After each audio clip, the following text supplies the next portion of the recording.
Bonjour à toutes et à tous, ravi de vous retrouver sur le plateau de BX Foot pour une émission aujourd'hui consacrée à une équipe féminine bruxelloise qui fait trembler tous les garçons.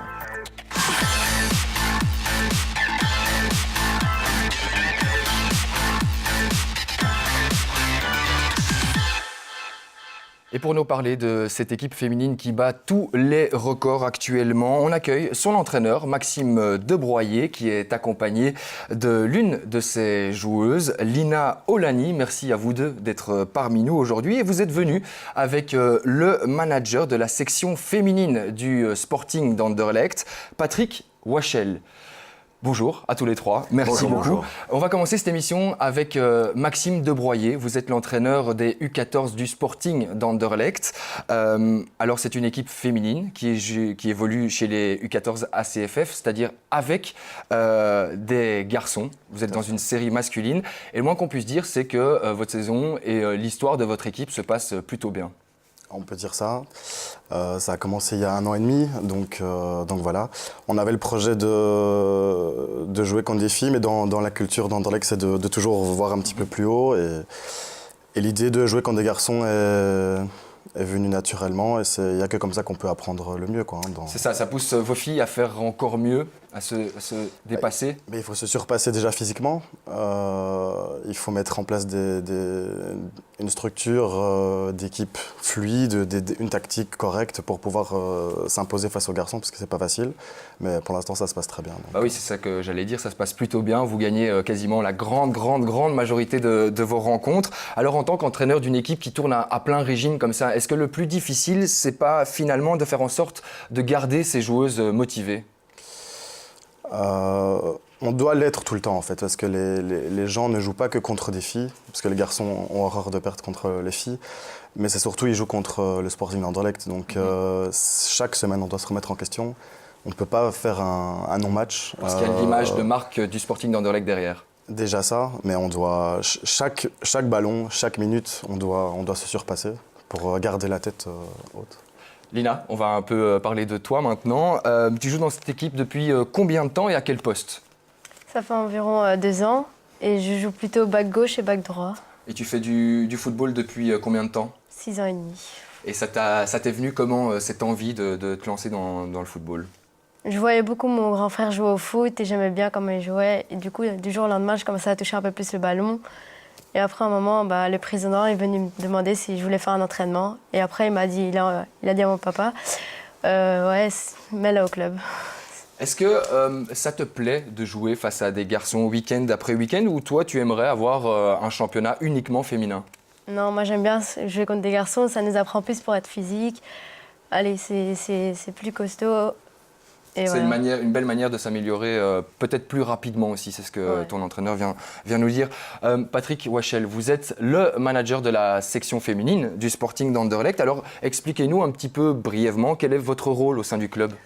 Mais au début, donc, ça ne fait que... C'est ma première année, en fait. J'ai été engagé au Sporting d'Anderlecht il y a 3 ans comme coach de l'équipe première, de l'équipe Super League. Et cette année-ci, début de saison, donc, le nouveau président, Mark Cook, m'a proposé de devenir le manager également des équipes. Quand on dit la section féminine, il faut bien dire qu'il n'y a que 3 équipes pour l'instant. On aimerait bien en avoir une 4e et une 5e dans le futur, mais bon, on fait ça pas trop vite parce qu'au niveau de l'infrastructure, on n'a quand même pas beaucoup de possibilités pour avoir des équipes supplémentaires. Donc mon boulot est d'essayer de suivre le plus possible donc, les 2 autres équipes donc, qui sont au moins de 14 avec Lina et Max. Une autre équipe, donc l'équipe des Espoirs, qui joue quand même en Division 2 nationale, qui est actuellement 2e au championnat et on espère qu'elle puisse monter l'année prochaine en Division 1. Et forcément, je coach l'équipe Super League. C'est ça. Oui. On va reparler de l'équipe de Lina et Max. Comment est-ce que vous expliquez cette réussite ? Est-ce que c'est tout simplement une génération en or, un travail quotidien à l'entraînement ou bien un recrutement aussi efficace ? Je crois que ce sont les 3 choses qui ont fait. Je crois que Max a participé énormément à la formation de cette équipe il y a 2 ans. Et je crois que donc le recrutement a été très très bien fait, en très peu de temps je dois dire. Les entraînements sont de qualité. ce qui les fait progresser. Et je crois aussi que ce que Lina vient de dire, le fait de pouvoir jouer contre des garçons, fait aussi qu'elles se surpassent, parce que les garçons se surpassent parce qu'ils jouent contre des filles, donc ils ne veulent pas perdre. Eux ne veulent pas perdre, mais alors leurs parents encore beaucoup moins. J'imagine, Lina. Ouais. Justement, ce week-end, tu as joué face à Schaerbeek, une équipe masculine. C'était pas super compliqué ce week-end? Non, pas trop. Eh bien, avant que tu n'en dises trop, on va tout de suite jeter un coup d'œil au résumé de cette rencontre qui a eu lieu samedi dernier. Un compte-rendu préparé par Pierre Lambert. Des filles contre des garçons, vous ne rêvez pas. En U15 ACFFB, 11 clubs se disputent le championnat et parmi ces 11 clubs, une équipe de filles. Avec une seule défaite en 2 ans, le 12 janvier dernier contre Chastres, les Anderlechtoises ne cessent d'impressionner les adversaires, mais aussi les amateurs de foot. Et l'on peut dire que l'on a été servi ce samedi matin. En déplacement au FC Schaerbeek, les Anderlechtoises voulaient faire aussi bien qu'au match aller avec cette victoire 12-0. Les mauvais blancs ont donc été fidèles à la réputation des équipes d'Anderlecht. Ça joue au foot et ça se voit. Si en début de rencontre, les filles ont un peu de mal à rentrer dans la partie, les actions se succèdent sans toutefois faire trembler le chemin des filets. Schaerbeek va finalement résister 20 minutes avant de commencer à prendre l'eau. 1-0 et puis rapidement 2-0, les Anderlechtoises montrent toute l'étendue de leur capacité en ce début de première mi-temps.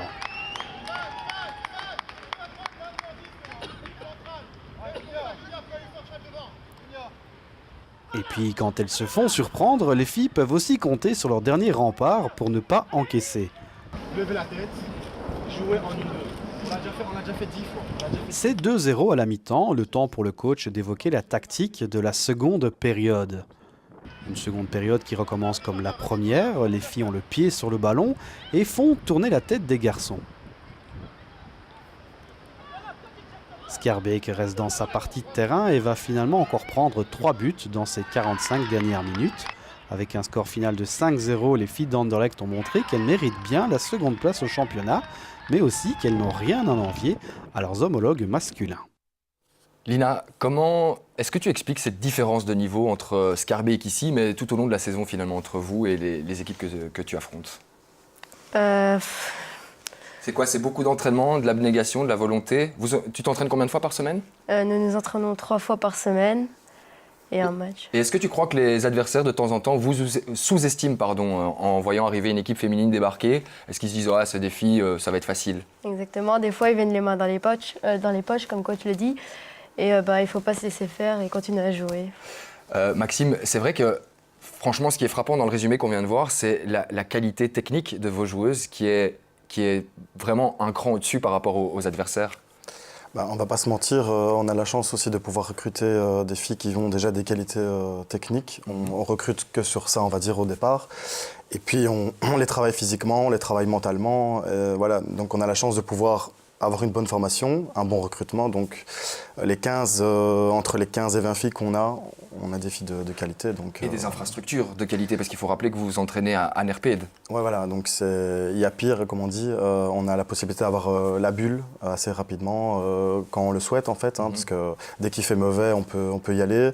On partage avec l'équipe B un grand terrain, donc on a tout. On a un matériel extraordinaire, on a une structure, on va dire, dans le staff où on peut discuter avec les entraîneurs qui sont au-dessus.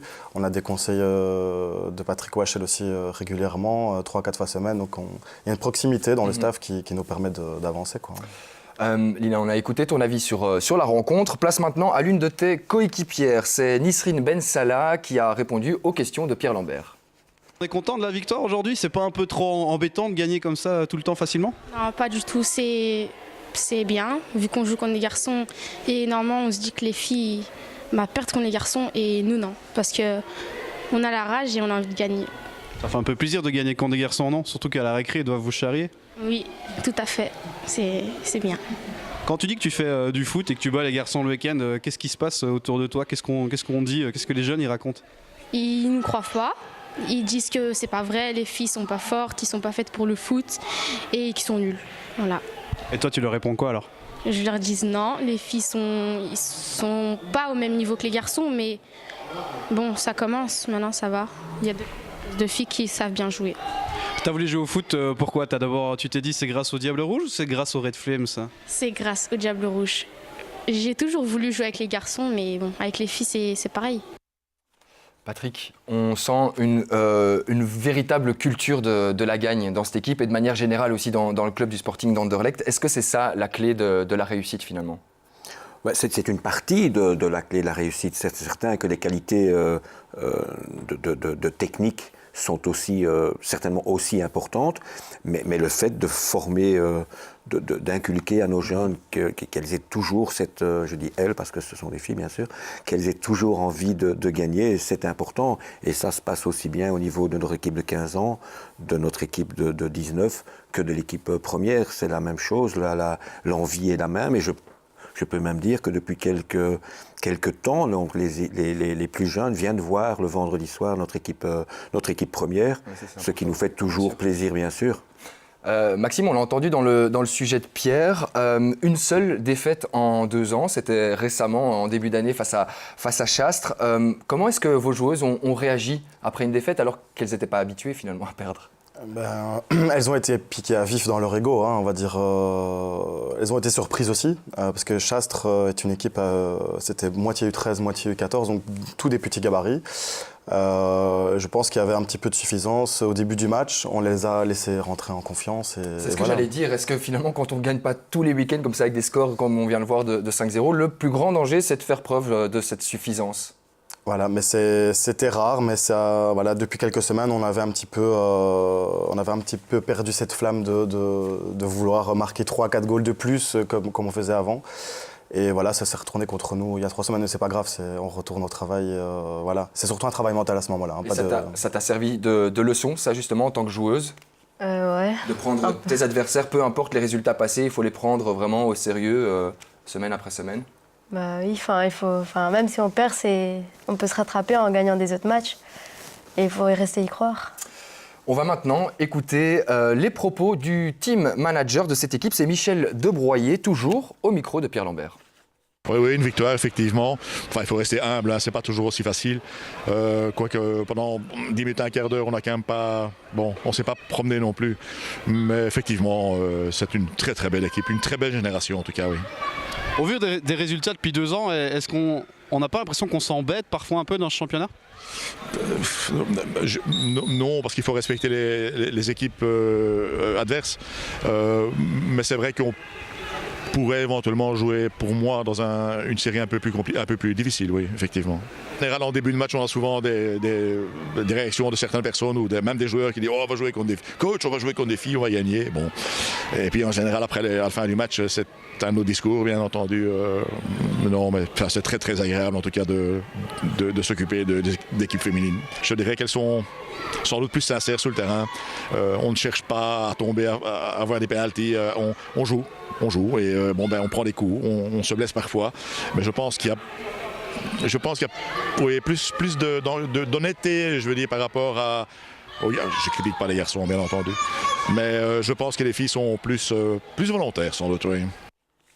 Patrick, vous êtes d'accord avec ces propos-là? C'est vrai que les filles font preuve de plus d'honnêteté, vous qui êtes un connaisseur évidemment du football féminin. Ça fait quand même déjà pas mal d'années, hein. Ça fait ma 10e année, donc je m'occupe du football féminin. Moins chichi, on a envie de dire. Est-ce que c'est ça le terme employé? Bon, oui, il y a un peu de ça, mais il faut dire que si on compare avec le plus haut niveau, je veux dire, les joueurs professionnels, vous savez ce qu'ils gagnent, vous savez comment ils travaillent dans la journée. Les filles, chez moi, dans notre équipe Super League, se lèvent à 6h du matin, vont à l'école, vont travailler. On s'entraîne à 20h, elles rentrent donc très tard, et le lendemain, on recommence. Elles sont très méritantes. Elles sont très méritantes, ça c'est une chose certaine. Je ne vais pas dire que les hommes ne sont pas méritants, mais ils ont quand même, on leur met tout est tellement facile pour eux. C'est ça la grande différence entre le football féminin et le football masculin. Lina, est-ce que ça t'arrive souvent, ça vous arrive souvent à toi et ton équipe d'entendre avant les matchs « Oh, c'est des filles, ça va être facile ». Oui, des fois dans les vestiaires des autres garçons, on les entend un peu nous dire « Oh, c'est des filles, les gars, c'est bon, on va gagner, c'est facile ». Mais ça, je suppose que ça doit aussi servir de motivation, de dire ouais, on va leur clouer le bec et on va montrer sur le terrain qu'on est peut-être des filles, ouais, mais que techniquement, on est clairement au-dessus. Bien sûr, il y a surtout la capitaine, Mel. bah, elles nous disent pas grave, les gars, écoutez, enfin, les filles, écoutez pas, on va gagner ce match. Maxime, le fait que votre équipe joue avec des garçons, ça pousse aussi l'équipe masculine des U14 à jouer un cran au-dessus, on est d'accord? Parce que je pense savoir qu'on ne peut pas avoir deux équipes du même club dans la même série. C'est bien ça? On ne peut pas avoir deux équipes du même club dans la même série. Maintenant, vous voulez dire quoi par... Un cran au-dessus, au niveau du niveau que les U14, par exemple, masculins du Sporting d'Anderlecht. Ils ne jouent pas dans la même série. Ils ne jouent pas dans la même série, c'est ça. La série, c'est tout à fait séparé. En fait. Il y a différents niveaux. Il y a le niveau élite avec les garçons dont Moukrim s'occupe. Okay. Il y a l'équipe Iris, donc OSL, et puis il y a nous. Donc voilà, mais on joue contre des équipes B, Iris en fait. Mais grâce à ça, ça pousse aussi l'équipe masculine à jouer un cran au-dessus de sa valeur, ou ça n'a rien à voir? Non, ce n'est pas lié. Autant pour moi. On refait une petite pause pour écouter Michel Debroyer, de nouveau, qui aborde l'avenir de ces filles et qui dresse un bref état des lieux du football féminin en Belgique. Il y en a quand même pas mal qui sont en sélection, voire en présélection à l'équipe nationale. Je vous l'ai dit, c'est une génération fantastique. On a beaucoup de chance. Et je suis persuadé qu'une grosse partie de ces filles-là, un jour, joueront sans doute professionnels en Super League, en Belgique et autre part sans doute. Je pense qu'on est en retard en Belgique par rapport à l'Allemagne ou à la France, par exemple. Je ne parle même pas des États-Unis, bien entendu. Mais je pense qu'il y a un créneau énorme. Je pense qu'il y a moyen de faire quelque chose de fantastique pour l'image du foot en général, du football féminin et la Belgique, bien sûr. Lina, dans ton objectif personnel à toi dans le football, c'est quoi? C'est devenir pro ou on verra, on prend du plaisir et... Moi, perso, c'est devenir pro, mais bien sûr, travailler, apprendre plusieurs trucs au RSC Anderlecht et terminer plus tard. Donc, tu as quand même un objectif déjà d'un jour pouvoir en faire ton métier? Bien sûr. Et ça, parmi tes coéquipières, c'est une volonté un petit peu générale? Je vois Maxime qui dit oui. Je pense que si on pose la question aux 21 joueuses de mon équipe et aux 20 joueuses de l'équipe B, 80% des filles diront qu'elles veulent être pro. Donc, vous parlez de 21 joueuses, c'est quand même beaucoup ça pour faire des choix. Ça peut paraître beaucoup. Maintenant, les filles sont très studieuses, donc parfois pendant les examens, on a quelques absences. Les filles sont un petit peu plus fragiles physiquement, donc plus de blessures aussi. Là, pour pas vous mentir, on est 15 à l'entraînement avec un départ de 21 joueuses, okay. Donc avec blessures. C'est important d'avoir un noyau élargi. C'est un peu plus important, mais voilà. Il y en a 3 gardiennes aussi, hein, donc forcément. Lina, sur qui tu prends exemple? Est-ce que c'est sur les filles du RSCA, l'équipe de Patrick, ou sur les garçons qui vont un petit peu moins bien en ce moment, il faut bien se l'avouer? Moi, je sais pas trop, je regarde un peu les deux, mais perso, voilà. Et ça t'arrive de les croiser, d'échanger, de prendre des conseils? Est-ce qu'eux, ils viennent un peu vous driller ou c'est chacun à sa place Non, ils viennent des fois, mais ouais. Quand on les voit, ils viennent, ils font allez, continuez comme ça, vous allez aller loin. Donc ça, c'est motivant aussi, de voir les pros passer, vous faire un petit coucou. L'année passée, on était voir leur finale de Coupe de Belgique. Toutes les 80% des filles de l'équipe première Super League, qui sont presque toutes internationales finalement, ont été les voir jouer. C'était à Beveren à Beveren, voir la finale de la Coupe de Belgique. Donc, il y a quand même... Une finale que vous avez gagnée, entre pareilles. C'est toujours bien de préciser. Oui, absolument. Donc, c'est vrai que les filles sont attentives à ce qui se passe chez les jeunes. Patrick, est-ce que vous êtes d'accord avec Michel Debroyer lorsqu'il dit dans cette équipe-là, je suis sûr qu'il y aura la majorité vont devenir pros? Si on voit leur qualité actuelle, on pourrait penser la même chose, mais l'évolution, il y a tellement de choses qui peuvent se passer dans la vie de quelqu'un. Des enfants à 14-15 ans rencontrent un petit copain, on n'a plus envie de jouer au foot pour une histoire ou une autre. J'ai travaillé pas mal d'années à la Fédération belge comme entraîneur de jeunes et finalement, au fil des années, il y a des talents qui se perdent. Bien sûr. Ici, on espère que non, parce que franchement, c'est vrai, il y a énormément de qualité dans cette équipe de 15 ans. Mais le chemin est très très long, le chemin à parcourir est très long, très difficile. Étape par étape. Et je dis toujours, certainement aux filles, pour moi, ce qui reste le plus important, c'est leurs études. De toute façon, elles ont beau toutes rêver, et elles ont bien raison de le faire, il faut vivre de ses rêves, de rêver d'être un jour professionnel.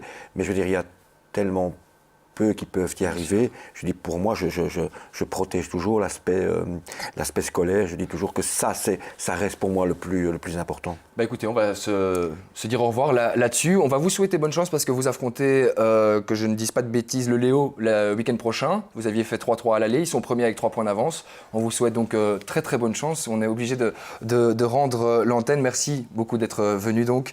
On vous souhaite le meilleur. Merci aussi à vous qui nous suivez de manière hebdomadaire. On se donne rendez-vous lundi prochain pour une nouvelle émission. Portez-vous bien. Ciao.